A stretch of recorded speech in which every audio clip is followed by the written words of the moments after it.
Sean todos ustedes bienvenidos. Previo a iniciar, se les reitera la importancia de ubicar las rutas de evacuación, así como las salidas de emergencia y el punto de reunión en el estacionamiento. Asimismo, se les invita a apagar sus celulares o, en su caso, ponerlo en modo de vibrar. Distinguido auditorio, la Suprema Corte de Justicia de la Nación, a través de la Casa de la Cultura Jurídica, ministro Mariano Azuela Rivera, le da la más cordial bienvenida al Seminario de Argumentación Jurídica, en el que se abordará el tema La hermenéutica jurídica, por parte de la maestra Ana Fátima López Iturrios, a quien agradecemos el estar presente el día de hoy. Para dar inicio formal a este evento, será lectura de la semblanza curricular de la disertante. La maestra Ana Fátima López Iturrios es abogada y maestra en Derecho Corporativo por la Universidad de Guadalajara y en Derechos Humanos y Paz por el ITESO. Es psicoterapeuta gestal y actualmente es maestrante en Gestión y Políticas Públicas por el ITESO y especialista en Estudios de Género por la Universidad Pedagógica Nacional.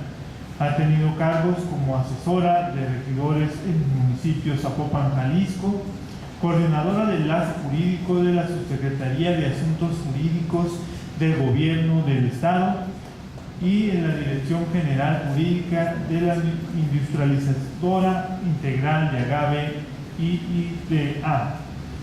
Hoy es consultante en el Observatorio de la Participación Política de las Mujeres en el Estado. Asimismo, forma parte del Comité de los Mecanismos de Participación Social del Instituto Electoral de Participación Ciudadana del Estado de Jalisco, cargos honoríficos. Es colaboradora de la Alianza Nacional por el Derecho a Decidir Andar. Forma parte del colectivo Con Nosotras, visibilizando a las mujeres en los espacios académicos, culturales y políticos. Además, es miembro del Observatorio Ciudadano de la Participación Política de la Mujer, PARI. Tiene reconocimiento internacional en litigio estratégico por el Instituto Interamericano de Responsabilidad Social y de Derechos Humanos. Es parte de Wikipolítica Jalisco, donde participa activamente como coordinadora del proyecto Informe bajo la lupa y proyectos enfocados a la defensa de los derechos humanos. Fue también parte del equipo legal de la campaña de Pedro Kumamoto y representante del candidato ante el INE y el IEPC. Sin más preámbulos, cedo el uso de la voz a la maestra López Iturrios, no sin antes recibirla con un fuerte aplauso.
Probando.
Tanto ustedes como yo, es procurar que todo el contenido que les voy a proporcionar y que viene en su manual se les pueda otorgar.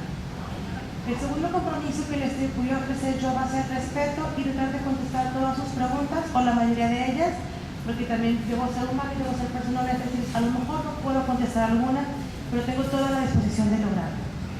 También les aviso que tendremos un reducto de 20 minutos, porque evidentemente 4 horas seguidas de estarme escuchando y filosofando respecto del derecho no es tan sencillo, ¿verdad? No hay que excedernos, tanto ustedes como yo. En la parte final tengo una parte muy dinámica y les quiero preguntar antes de comenzar si alguno de ustedes ya ha revisado el tema de la historia de los excavadores de las minas. Va a ser parte de uno de los ejercicios, y el caso del niño Marcos, si alguien de aquí lo tuviera presente. Esa va a ser la parte final. Son casos un poquito pesados, pero vamos a buscar dejar un espacio preciso para ello. Ahora bien, ¿por qué estoy aquí? Básicamente me toca a mí la parte de dar a conocer qué es lo que yo considero que es la interpretación, y yo me voy de la mano de Isabel Infante. Isabel Infante, que también sigue la escuela genovesa, que también explica cuál es la interpretación y que ha estudiado con la pieza, con Bastini, que revisa muy bien lo que dice McCormick y que entiende bien lo que estamos hablando cuando interpretamos. Ella es parte de la que van a encontrar en todas mis láminas, material de su libro inédito que está por salir este año, que también pongo a su disposición. Si gustan al final les hago llegar esta parte de información para que la puedan ver. También se encuentra en la página del UNAM. Pero me gusta ser muy enfática, porque si bien lo señalan todas las diapositivas, para que vayamos entendiendo por cuál corriente del derecho y de la filosofía del derecho nos vamos a empezar a analizar, que es una parte muy importante para empezar a desdoblar por qué estamos aquí, qué queremos aprender cuando hablamos de interpretación. Algunos de ustedes, creo que la mayoría, ya han leído o han atribuido o han conocido lo que el trabajo de Manuel Aquiles y saben lo que está haciendo en términos de interpretación. Ya sabemos cómo él nos dice que toda argumentación tiene que ver con conexiones lógicas y lingüísticas, y cómo todo nuestro lenguaje está señalando algo, está traduciendo algo y está reproduciendo algo. Y de ahí vamos a partir sobre qué es lo que queremos reproducir, cómo queremos interpretar, qué es lo que vamos a hacer. Vamos a tratar de lograr la ratio legis, la ratio juri, vamos a platicar de la intencionalidad del legislador, porque para interpretar tenemos que conocer la intencionalidad que se tiene, con qué fin, qué es lo que se buscaba, que son cuestiones que muchas veces no vemos a primera vista, pero que vamos a empezar a escudriñar para saber hacia dónde queremos llevar nuestra interpretación. Pasaremos también por Dworkin, también les traigo una lectura al respecto para que podamos revisar cómo él hace una nueva reinterpretación y cómo se basa no solamente en la parte formal, para hablarnos de la importancia de ver más allá, de ver el caso concreto, de poder analizar cómo suceden las cosas y hacer una reinterpretación del derecho y no de la norma. La norma, hablamos de unas cuestiones que ya no queremos, bueno, esas corrientes dicen que ya no están tan en boga y buscamos buscarnos más en los hechos y en los casos concretos. Eso es parte de la argumentación. La argumentación es comenzar a dialogar, porque a través del diálogo es como empezamos a establecer las conexiones con las otras personas, con los individuos, y a través del diálogo y la manera que nosotros podemos dialogar entre los demás, vamos a poder entender qué es lo que estamos haciendo.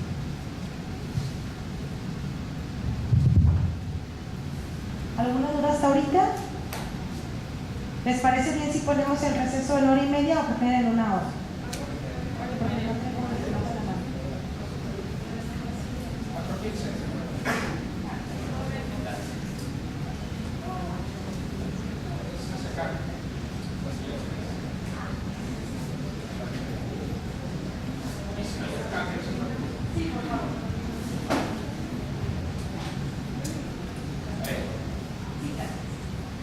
La primera lámina nos muestra qué es interpretación jurídica. Pero para poder comenzar a establecer lo que es la interpretación jurídica, debemos ser conscientes de que la expresión interpretación jurídica es usada en una multiplicidad de sentidos. Señalaré en primer lugar algunos de los sentidos en los que se utiliza el término interpretación en general, y a continuación vamos a analizar las peculiaridades que representa la interpretación jurídica, planteando para ello una serie de cuestiones. ¿Qué se interpreta? ¿Qué se interpreta en la interpretación jurídica? ¿Quién interpreta? ¿Cuándo y cómo?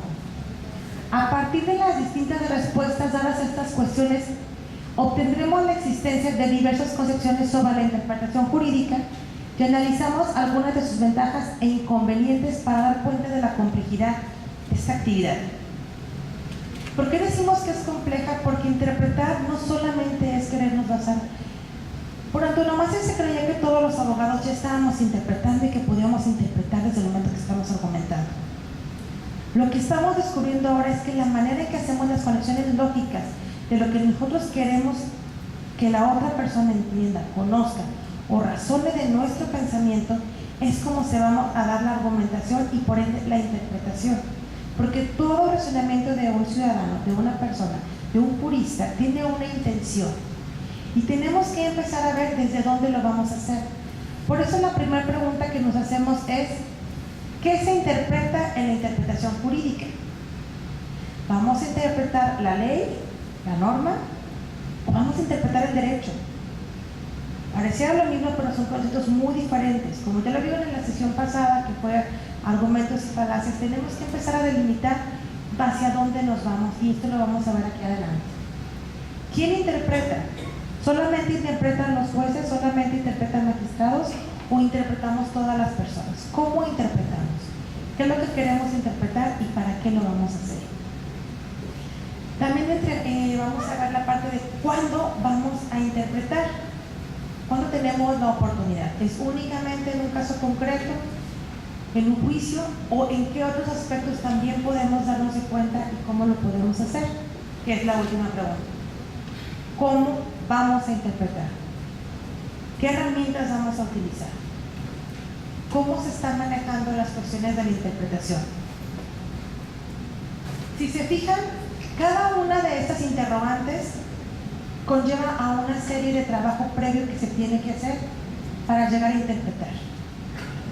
Porque no podemos hablar de que vamos a interpretar una norma en general si no sabemos qué va a pasar entonces cuando querramos interpretar la costumbre. Porque la interpretación real de interpretar una norma no cabría interpretar la costumbre, aunque nosotros lo podamos hacer. Ese tipo de cuestiones es lo que tenemos que empezar a hacer. Lo que busca la interpretación es que vayamos desmenuzando cómo están las situaciones concretas y qué es lo que vamos a buscar. ¿Por qué es tan importante? Joseph Aguiló decía, argumentar es debatir, pero argumentar también es negociar, y argumentar también es explicar e interpretar el razonamiento que yo quiero dar a entender y que quiero que la otra persona entienda en la misma sintonía de que yo lo estoy haciendo. Es decir, procurar no dejar nada al azar, si bien va a ser parte de la interpretación de la otra persona. Tenemos que ser claros que al momento de que se haga la interpretación, la podamos reconocer de la misma manera o por la mayoría de las personas en el mismo sentido. Es decir, sí pueden haber diversos significados, pero que la construcción esencial de lo que estamos interpretando vaya a ser para todos. Que no nos perdamos en la parte de que sí o no o los sí. Sí lo vieron en el curso pasado de las falacias, de las antinomias y cómo en un segundo ya se perdió el significado. Parte del material que vamos a ver más adelante es de la película, no sé si ya la vieron, Gracias por fumar. Sí se las voy a poner porque ahí vamos a entender perfectamente cómo la interpretación de un hecho como es el cigarro y las afectaciones de la salud puede ser interpretado, puede ser negociado y puede ser parte de argumentos sólidos para ganar a favor de las farmacéuticas y en contra de la salud de las personas. Y son argumentos claves que vienen de las escuelas de Norteamérica, porque a diferencia de las escuelas genovesas, de la escuela de Guastini, que son muy claras en buscar la interpretación del derecho y de las cosas conforme van suscitando, los juristas norteamericanos se abren más al caso y abren este espectro de decir, ¿por dónde voy? Por eso los constitucionalistas norteamericanos encontramos una gran variedad de cómo podríamos empezar a ejercer la interpretación, aunque las grandes casas bueno, son de la Universidad de Alicante.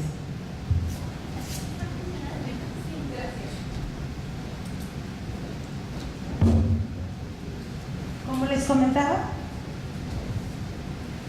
hablamos de sensu larguísimo e interpretación sensular.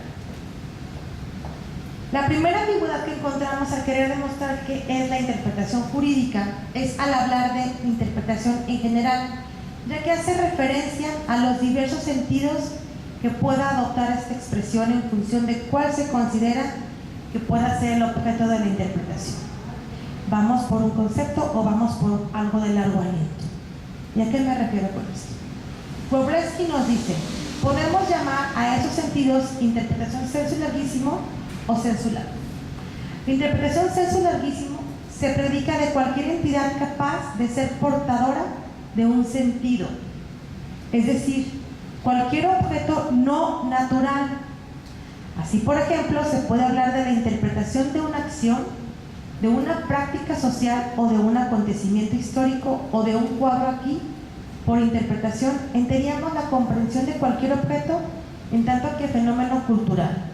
Estamos interpretando lo que estamos viendo en la cotidianidad. Esa es la parte de la interpretación sensu larguísimo. Ahora vamos a la sensu larga. Y es lo que nos interesa detenernos un segundo.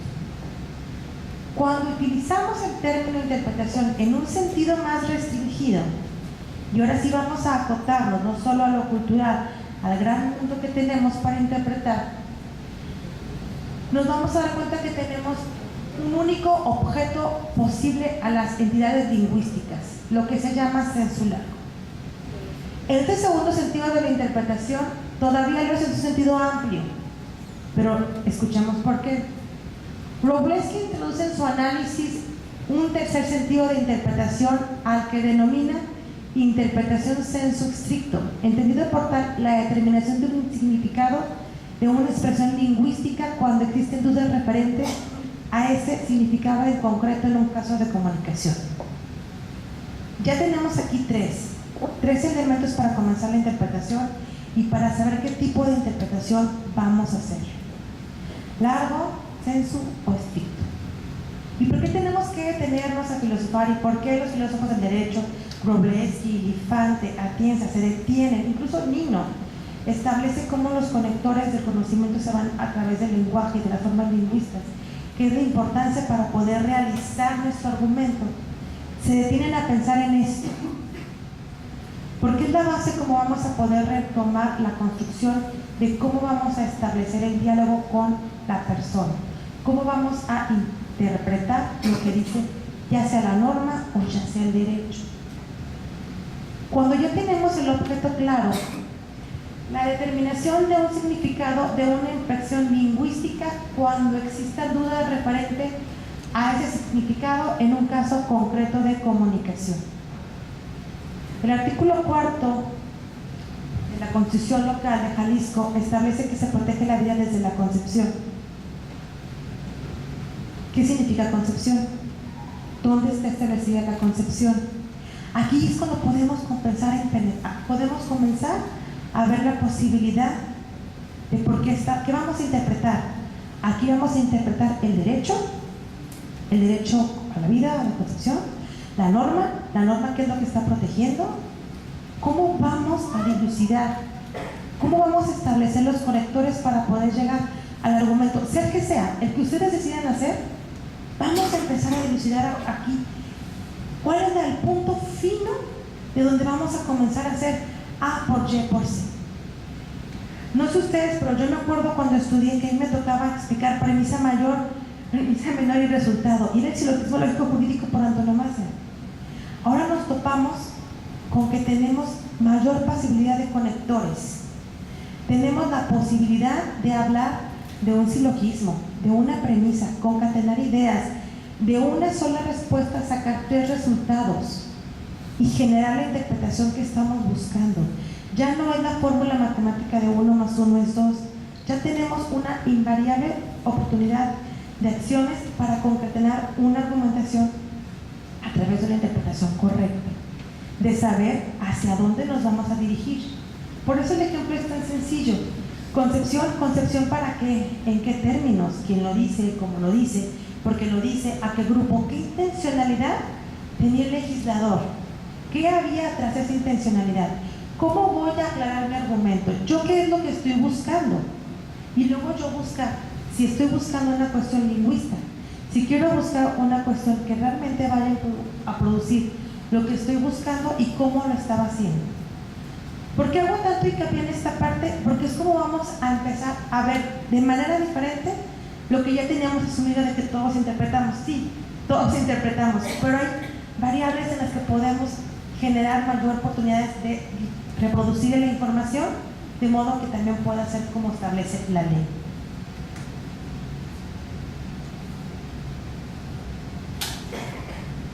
En el tercer caso que dice Wroblewski, ya estamos hablando más de donde nos queremos acercar nosotros.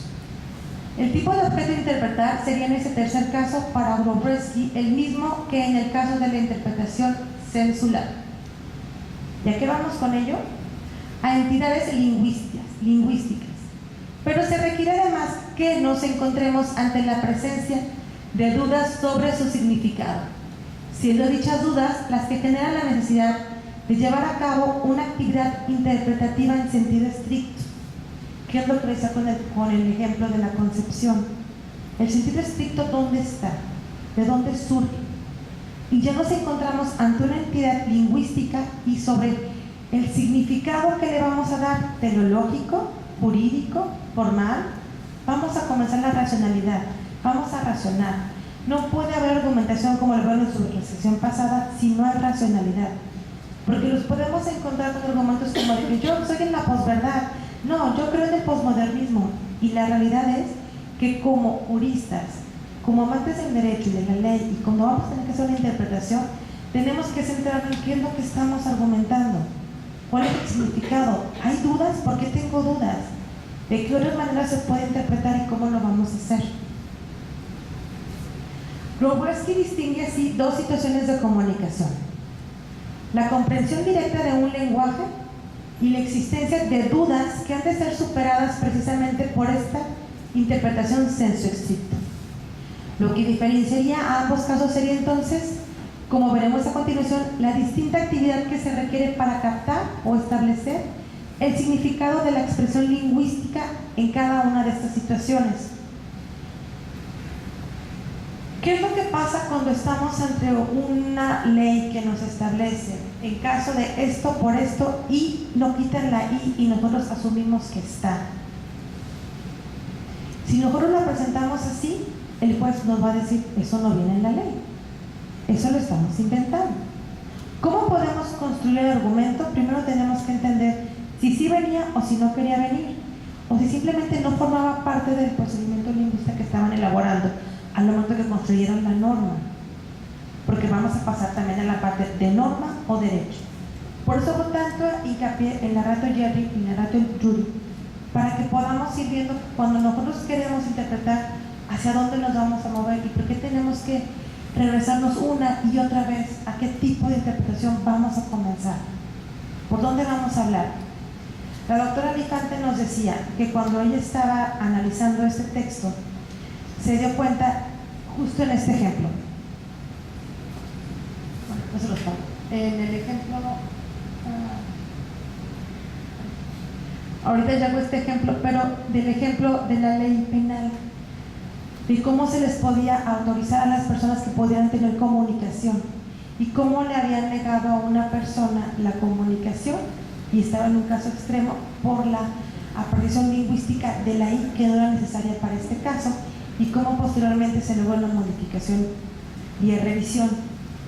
Pero esa es la importancia, porque de entrada la persona se vio incomunicada y no pudo satisfacer su necesidad de comunicación. Sin embargo, es importante que podamos comenzar a revisar estos términos. La segunda ambigüedad del término interpretación es la que distingue entre la interpretación actividad y la interpretación como resultado. ¿Lo estamos haciendo porque es parte de nuestra actividad o el resultado surge de esta actividad? Parece es un trabalenguas, pero no. Tarelo nos dice que tendríamos un primer sentido de interpretación, que es la interpretación actividad, que haría referencia al proceso o a la actividad interpretativa. Y un segundo sentido, la interpretación resultado, que se refiere al producto al que nos conduce dicha actividad. De la interpretación como actividad podemos a su vez distinguir dos sentidos de la interpretación que, siguiendo Jean Paul Mayo, nos establece que podríamos enunciar interpretación noética y dianoética. Si se fijan, vamos desmenuzando poco a poco los tipos de interpretación. Ahora nos vamos a encontrar en la dianoética y la noética. Y es muy importante porque de aquí se van a basar los futuros argumentos que establecen los filósofos del derecho para establecer el sentido de interpretación desde Dworkin, Guattini y McConnell. La interpretación como actividad noética es, como yo le llamo, la simple, llana, a donde vamos. Se produce cuando una captación del significado como un pensamiento intuitivo, es decir, una captación intelectual inmediata de una realidad tangible. Todos somos mexicanos, las carreteras todas nos podemos circular mientras seamos ciudadanos mexicanos. México es un país libre, es algo sencillo, es algo tangible, ya está. Ahora, una interpretación dianoética es cuando se requiere un pensamiento discursivo. Y ahora sí volvemos a la parte de la argumentación. Lo que subyace a estos dos sentidos de interpretación sería la misma distinción que han desarrollado psicólogos como Daniel Kahneman entre dos sistemas de pensamiento, uno rápido e intuitivo y el otro lento o reflexivo, que se vincularía con la deliberación. Cuando hablamos de la dianoética, estamos hablando de que es el proceso ideal que creemos que tiene que llevar en el legislativo, donde creemos que realmente se llevan a cabo grandes discusiones de cómo se tiene que llevar a cabo la planeación del presupuesto, la distinción de los derechos humanos, las actividades judiciales, y que también están viendo la parte presupuestaria para todas las entidades públicas. Sin embargo, como vemos los resultados, sabemos que no lo hacen, pero sería parte de lo que tendrían que hacer, analizar a profundidad cómo vamos a argumentar, qué contenido tiene que llevar. ¿Por qué nos tenemos que ir no solamente con la intuición de que cada año se requiere más presupuesto como si fuera una necesidad, sino vamos a explicar cómo lo estamos estableciendo, con qué conectores, hacia dónde vamos, qué queremos buscar?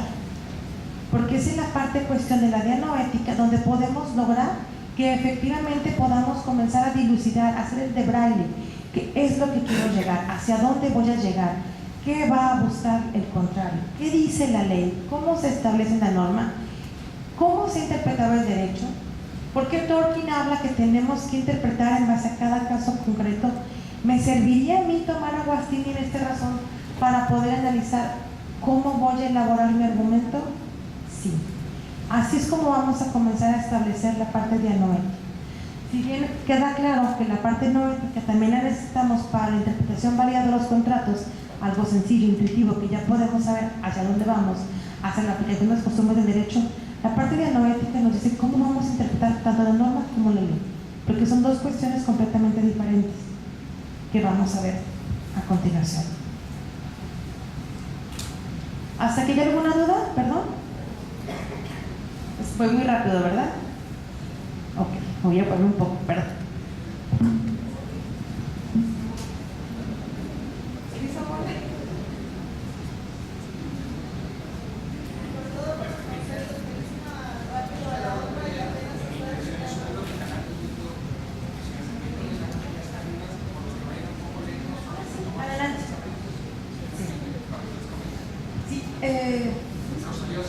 Rosalío Sánchez va a subir esta plática al canal de YouTube para que puedan tener cualquier parte de información que se me haya pasado, que no hayan acordado. Para la parte de la que se hizo bolas, cuando comenzamos a interpretar tenemos que desglosar, no nada más es llegar y sacar lo que consideramos, es ver un poquito más allá. En términos coloquiales, cuando uno va a hacer las enchiladas, agarra el pollo, lo cose, lo desmenuza, lo prepara. Con la ley es similar, con el derecho es similar, con nuestros argumentos. Por eso es tan importante la primera parte de la sesión que ustedes ya vieron. ¿Cómo le voy a dar sentido a lo que yo quiero expresar? Se requiere de la agudeza mental, me queda claro, mucha gente es muy buena para contestar, pero vemos otros que somos más lentos, pero que podemos darnos, gracias a estas herramientas de argumentación, técnicas precisas para poder saber qué es lo que estamos buscando. Los filósofos del derecho lo que están buscando es darnos mayores oportunidades de accionar todo lo que tenemos a nuestro cargo cuando tenemos la oportunidad de hacer una interpretación y ver qué es lo que se está haciendo para llegar a grandes modificaciones. No es nada más la intención de, yo sé que es una clase pesada, pero es importantísimo reconocer por qué nos detenemos, por qué hablamos de dianoética, por qué de noética, de dónde surgen esos comentarios, por qué no los vimos o en otras ocasiones o por qué están hablando ahorita, para poder mejorar o más bien, para poder cambiar la opción que tenemos de la construcción de nuestros propios argumentos. Que eso es básicamente lo que estamos buscando en esta primera parte que es pesada, yo lo sé. Ahorita que arregle esa parte de la película sí las quiero poner para que veamos cómo van analizando esas falacias, esas antinomias y cómo van argumentando de manera sencilla lo que parece difícil y la interpretación, cómo se puede dar de una manera tan sencilla.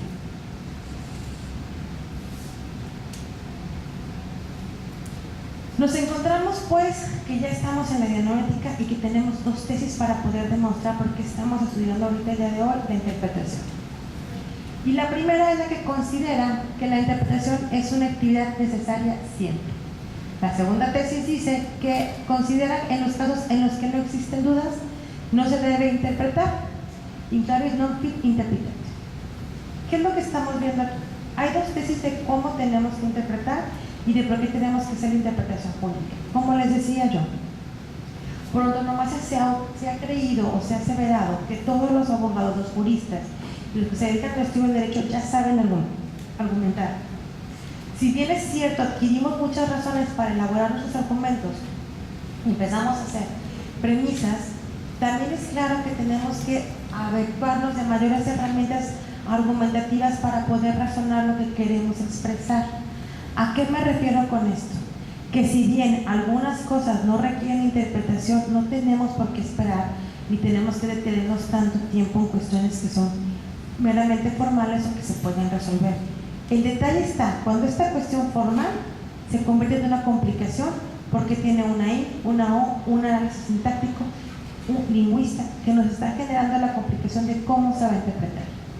Entonces nos tenemos que la aparente contradicción que existe entre estas dos tesis se salva, por supuesto, en todas las situaciones comunicativas a la falta de llevar a cabo una actividad interpretativa en el sentido no ético, que es la primera parte, como mero acto de aprehensión del significado. ¿Qué quiere decir?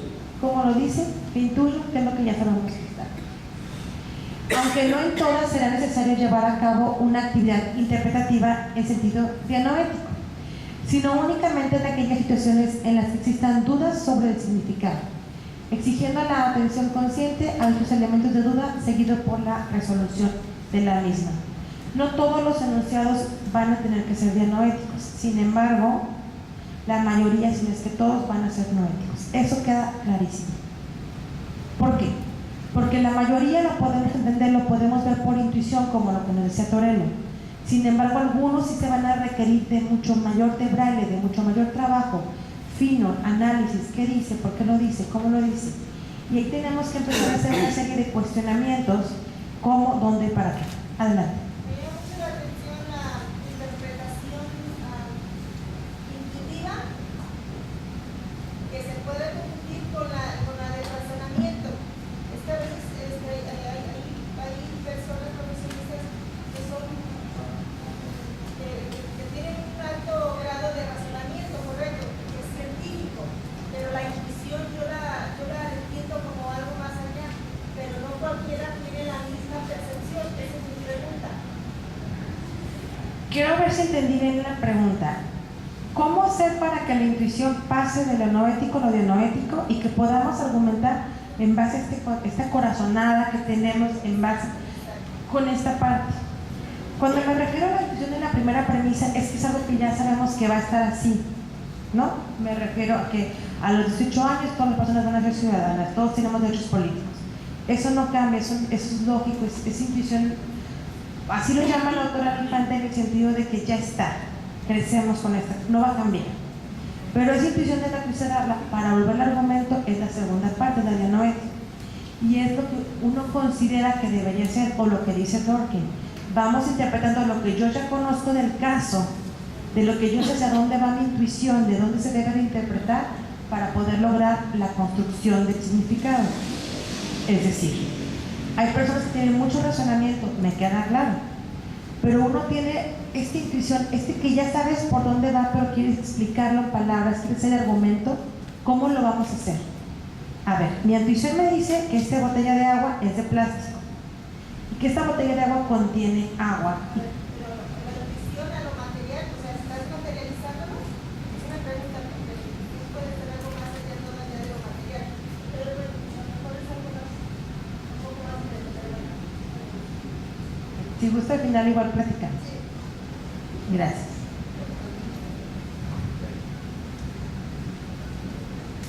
Según la ciencia, esta es la fórmula base para que podamos comenzar a argumentar. Y nos dice, primero vamos a poner el enunciado a interpretar. Segundo, el enunciado interpretativo. Y tercero, el enunciado interpretado. Ahora sí nos encontramos ante qué es el enunciado a interpretar, de dónde surge, cuál es interpretativo y qué es el enunciado interpretado. ¿Cómo hacemos esta argumentación? ¿Cómo hacemos esta interpretación? El enunciado de dicho artículo sería nuestro enunciado a interpretar. ¿Y cómo lo vemos? El artículo 5.2 de la Ley Orgánica General Penitenciaria Española, en lo que sigue la LOGP, dice: las comunicaciones de los internos con el abogado defensor no podrán ser suspendidas o intervenidas salvo por orden de la autoridad judicial y en los supuestos de terrorismo, cuya redacción de hecho ha planteado un problema, podríamos decir, de ambigüedad sintáctica generado por uso de la conjunción y. El enunciado de dicho artículo sería nuestro enunciado a interpretar. Dice muy claro en los casos y. Me refiero a la y porque ese es el conector lingüista que estamos buscando, porque dice otra vez: las comunicaciones de los internos con el abogado defensor no podrán ser suspendidas o intervenidas salvo por orden de la autoridad judicial y en los supuestos de terrorismo. ¿Cuáles son los supuestos de terrorismo? ¿A qué se refiere? ¿En cuáles casos sí considera que hay terrorismo y en cuáles no? Entonces, esa es la primera parte. Nuestro enunciado de interpretar, conforme a la regla que nos presenta la ciencia, sería este. Es como una fórmula, ¿verdad? Sí, es la fórmula. Interpretar, enunciado interpretativo y el resultado es el enunciado interpretado. El enunciado interpretativo, que es lo que en la fórmula sería el número 2, sería a través del cual resolvemos dicha duda. ¿Cómo estamos haciendo para hacer nuestra construcción mental? Lo que consideramos que debiera ser. Si consideramos que la conjunción y está remarcando la existencia de supuestos alternativos independientes, como casos específicos de terrorismo, hacia dónde va, por qué sucedió o qué condiciones tiene que ser para que se considere que fue un acto de terrorismo y si no se cumplen todas, ¿cómo sabemos que sí o que no es? Entonces, es decir, que basta con que se dé uno de ellos para justificar la excepción El enunciado interpretativo sería la cláusula salvo por orden de la autoridad judicial y en los supuestos de terrorismo. Del artículo 51 ha de entenderse como salvo que haya orden de la autoridad judicial o cuando se trata de supuestos de terrorismo. Estamos cambiando la I por O. ¿Para qué? Para poner nada más dos aseveraciones. O cuando surja esto o cuando pasa esto. No cuando ponemos el I en casos de terrorismo, porque pone en la aceptación lingüística I en casos de terrorismo que no están determinados cuáles serían, dejamos abierta la interpretación para que haya muchos más casos en los que se pudiera dar esta interpretación. Por ello, la conclusión de nuestro argumento interpretativo vendría dado por el enunciado ya interpretado, es decir, la sustitución en la disposición objeto de interpretación de la expresión que plantea dudas por la expresión en la que se ha resuelto la ambigüedad lingüística. Al momento que nosotros logramos cambiar la I por el O y podemos dar por sentado que en este caso y en este caso se va a dar que las personas puedan adquirir la llamada telefónica, entonces ya logramos la interpretación que estamos buscando, porque ya pudimos dividir en tres partes a través de una conexión lingüística lo que tendremos como resultado. Aquí tenemos el modelo de interpretación.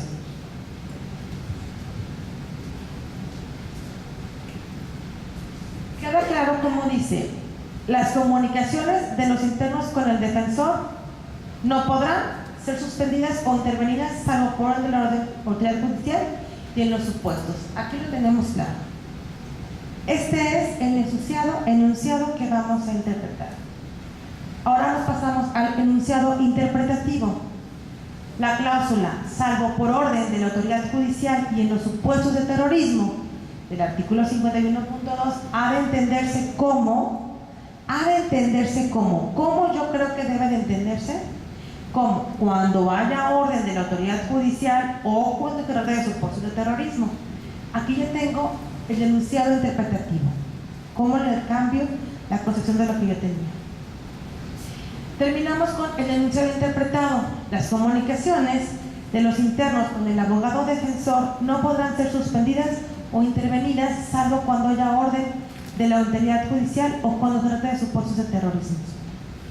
Lo que vimos es cómo un simple conector lingüista nos puede llevar a una dimensión diferente de lo que tenemos planteado de nuestros supuestos de argumentación.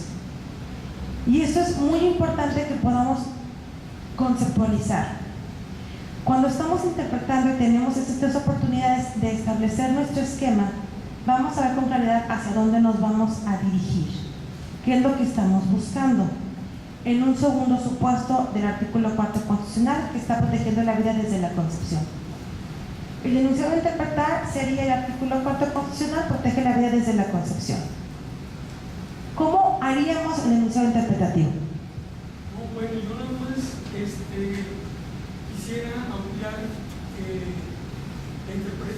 ejemplo que usted está poniendo, porque tuvo ya un caso real interesante que precisamente el juez Baltasar Garzón aplicó precisamente la intervención a un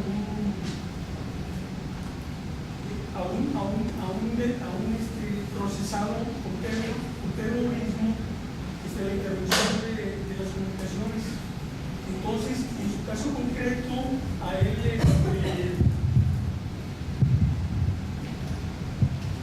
él fue procesado y de hecho destituido en su cargo. Entonces, bueno, aquí tenemos el aspecto formal y el otro aspecto, digamos, práctico, en el cual pues a lo mejor él sí se aplicó a la norma estrictamente, pero ahí como había otras situaciones extrajurídicas, pues supusieron su despido del cargo que se tuvo.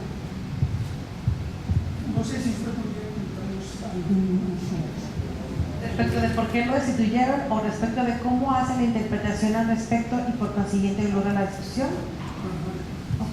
En el caso del magistrado, además de la connotación política que implicaba su cargo y las acciones que se le demostraron en contra de lo que se había el desfalcado y que había obtenido de recursos que era de manera indebida, cuando él hace esta llamada y modifica esto, lo que buscaba era señalar por qué sí y por qué no.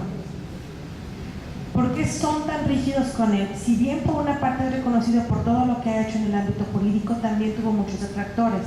Hay cosas que no tienen que ver con que nosotros nos enfoquemos en hacer la interpretación.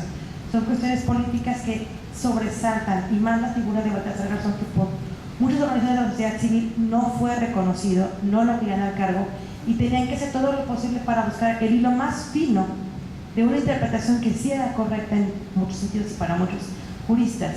Sin embargo, para el grupo de personas que no lo querían en el poder, hicieron todo este aparato para sacarlo y ya tenemos los resultados. ¿Sí estamos claros? Sí va por ahí la pregunta, ¿verdad? Sí, porque eso ya sale de la parte que podamos analizar. Ya son cuestiones políticas de actores incómodos, por así decirlo, que tienen que salir.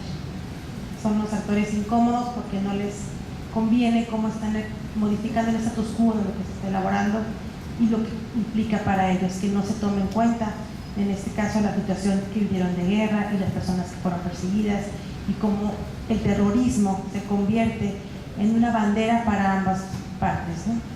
Como fue en este caso.